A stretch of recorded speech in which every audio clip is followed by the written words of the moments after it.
Hi friends, இன்னைக்கு ராகி இட்லி எப்படி செய்யலான்றதை பார்க்கலாம்.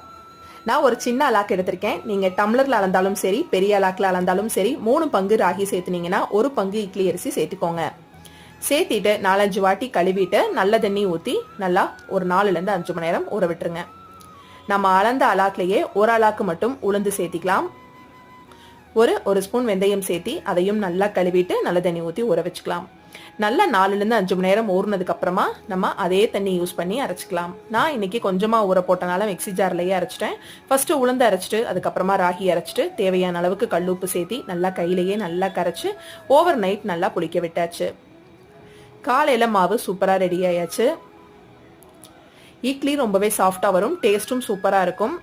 தோசையும் நல்லா மொறுமொறுன்னு வரும், குழந்தைங்க விரும்பி சாப்பிடுவாங்க. நம்ம நார்மல் இட்லியை விட இந்த மாதிரி சுட்டு கொடுங்க, ரொம்ப ஹெல்த்தியும் கூட, டேஸ்ட்டும் நல்லா இருக்கும். கண்டிப்பாக ட்ரை பண்ணிட்டு எப்படி இருந்துச்சுன்னு சொல்லுங்க. பாய்.